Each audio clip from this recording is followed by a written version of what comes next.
Hi, everyone. Hello, everybody. We are back.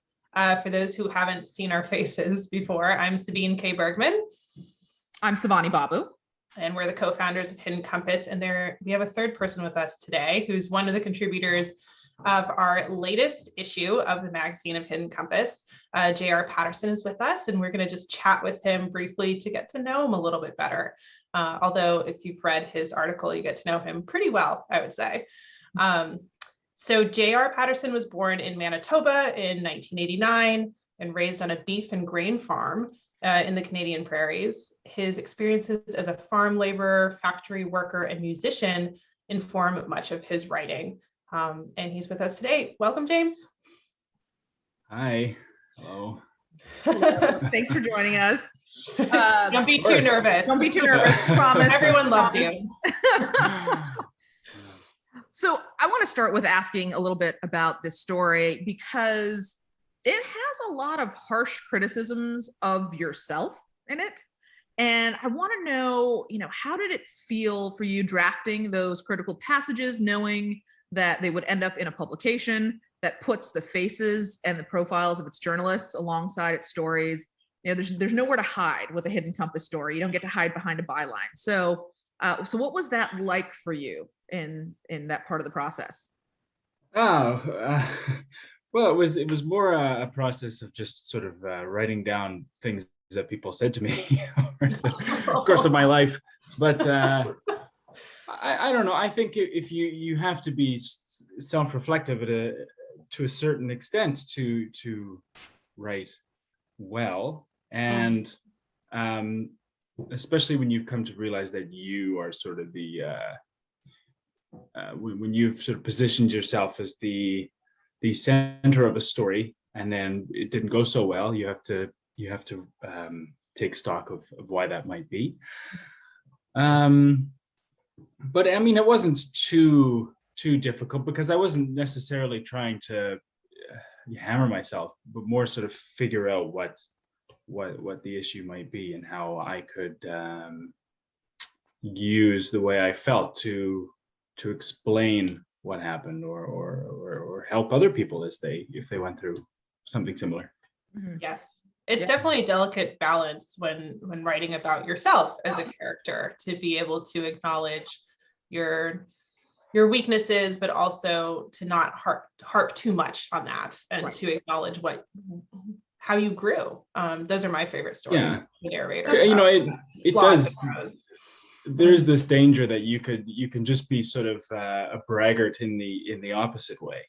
Yeah. You want people to come and say, "Oh, it's okay, you're fine," and that's actually even worse than just being a blowhard. But it's hard to excise yourself from something completely, because then it becomes this sort of hard journalism. Mm-hmm. And I don't go at anything particularly too hard, especially journalism. I'm not a journalist, so I have that sort of leeway in that the story can take an almost an equal precedence to fact.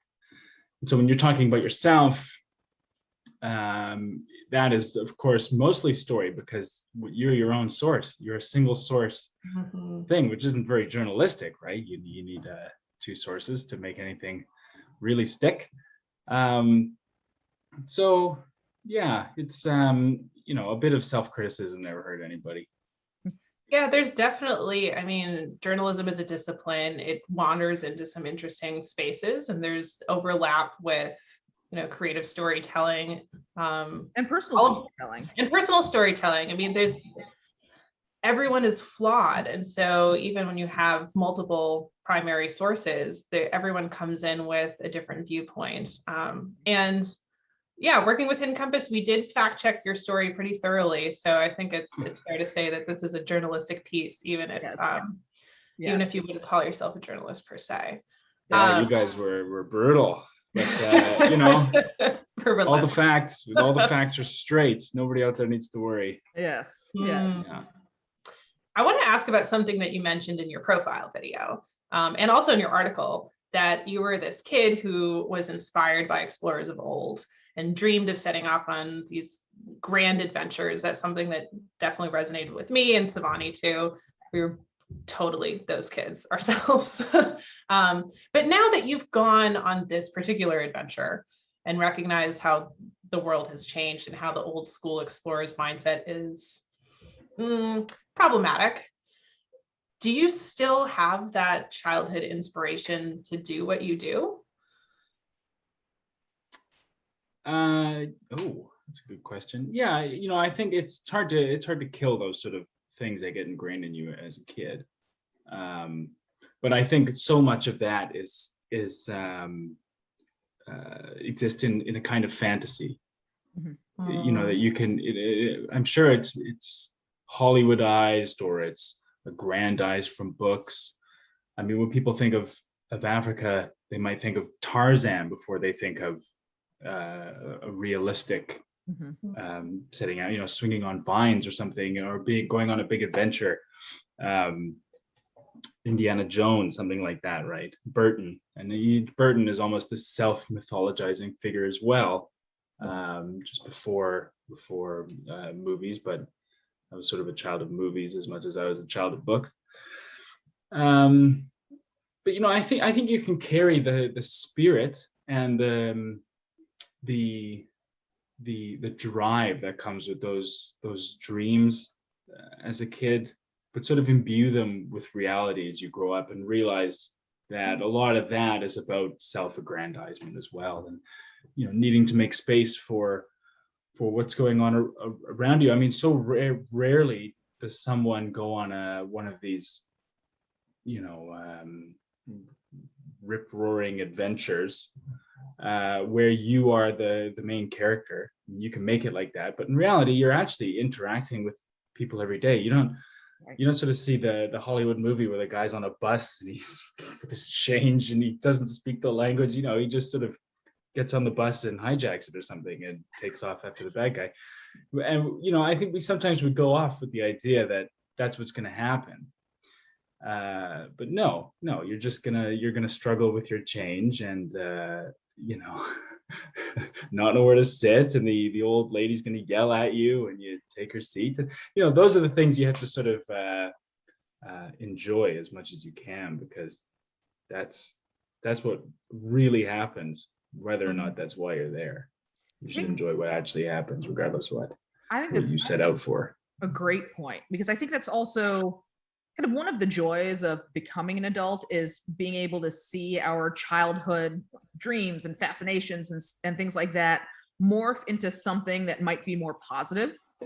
And I think when we have that opportunity and recognize when that opportunity presents itself, it can be a really powerful experience, not just for us, but for the people who might read the story that comes out of it. Yeah. So you've done a lot of things, and you talked about being a storyteller. What is your favorite thing about the work that you do? No boss. It's a good one. That's a good one. That's about where it starts and ends, actually. I mean, what I appreciate about it the most is that I have spent a lot of my life around people who do really hard things.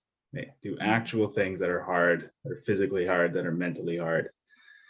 And this is not digging ditches. This is not standing on a factory line. And this is going around, not around, but this is seeking out stories and being a storyteller. It's a bit of it can be so much fun if you let it be fun, and it can be work if you let it be work. It really is a thing that you dictate your life, and that is the best thing about it. And so I try not to talk about it too much. Unless you're forced to by your editors. Yes. That's right. So we ask our contributors what the last book, article, or podcast they've recommended to someone is, so that we can share those recommendations with our audience. So what was the last book, article, or podcast you recommended to someone else? Well, the last book I read was the Rings of Saturn by W.G. Sebald. Mhm. It's one of these sort of travel books that's a bit of a you're not quite sure if it's fiction, if it's fact, and I know it must be a bit of a nightmare for an editor like you guys, but for a writer, that's the dream, to exist in that center world of unreality. So I could definitely recommend that as a book, and yeah, there's almost too much to recommend. I don't know. I think I don't know where my books come from. They just sort of land in my hands and I read them, and I think that's the best way to read books, is just to pick up whatever's around you. I don't know if recommendations are the best way, because that's usually just someone trying to make you feel the way they felt when they read it, but we're all different. So it's sort of the best thing I find is the sort of confluence of different books coming together. You read a book and I read a different book, and then we can talk about this sort of third thing in the middle between those two books and between us. And I think that's sort of better than me telling you what I think or telling you to do something. I don't like being told what to do, so and I feel like recommending things to people is just like a soft way of telling them what to do. And I see the aggression. Maybe the recommendation is to just go out and to find a book, to stumble upon the next book. Yes. Yeah, absolutely. And I've actually been reading a lot of books lately from countries that don't have a lot of literature, like Turkmenistan. I've been reading this book about Turkmenistan, and you're not getting really flashy books out of these places. The publication value is pretty low, but you are getting this window into a world that so few people can look into or will ever look into, and those are definitely opportunities to take when you get them. Mm-hmm. So we run fundraising campaigns with every story we publish, as you know, but our audience might not. And those campaigns, we split the proceeds of those campaigns 50-50. 50% goes to Hidden Compass, 50% goes to the writer, in addition to our base article pay. And so your campaign, as of this recording, is already at 24%, if I remember correctly. So what do you want to say to folks who've already contributed to your campaign? Well, I want to, the greatest gratitude from the bottom of my heart. I mean, this is a very kind thing they're doing, because with all the free content out there that is sort of ruining the industry that we're in and ruining the minds of people that read it, it's sort of led to this. People call it some sort of democratization, but it's not. It's this sort of pinching of people who actually want to go a little deeper for stories like the ones that you guys publish. And I'm very grateful to you as well, because you guys, you don't pick those stories that are very that fluff on the top. You go for the deeper stuff that takes a lot of time, and it takes a lot of commitment and a lot of energy and patience and skill that you guys bring to it. So we're talking about a lot of time invested in these pieces, and many people. So the contributions that come in are I know from all of us, I'm sure, are greatly appreciated. They make a world of difference for people who work in an industry that really puts the iron down on us. Yeah. Well, thank you, James, for saying that you're grateful that we published you. Doesn't make it too depressing. Yeah. No. I mean, we founded Hidden Compass out of sheer frustration with not being able to publish the kind of stories that we wanted to write, and being squeezed by, as you mentioned, by this greater trend, and also just to challenge this assumption that this is the way it has to be. Right. Say, if we give people the chance to support something more profound, we think they actually will step up and do it, and they are. So thank you to those who are making those contributions. It's really an incredible thing. And go and read James's story if you haven't already. It's fantastic. You can learn more about him through his profile page on our website, and go read everything else that he's publishing. And thank you for sitting down and chatting with us. Yeah, so much. Oh, Yes, of course. Thank you for joining. Yeah, anytime. It's great. I mean, I did want to say that, these hidden compass stories, they're almost like little books. They're not selling you anything except the story and the people who made it. They're not trying to get you to jump on a plane to visit a place or to have an experience. It's all about the sort of the idea of you can be anywhere, and there's stories out there to be found no matter where you are. It doesn't have to be some sort of exotic location. Thank you. Here. Yes, thank you very much. Yeah, that is a goal of ours, right? Is that exploration doesn't have to take you to a far-flung place. It can happen anywhere you are. And so thank you for sharing your story with us, for joining us. And to the folks who are out there watching this, we appreciate you. Thank you. And we'll see you next week. Bye.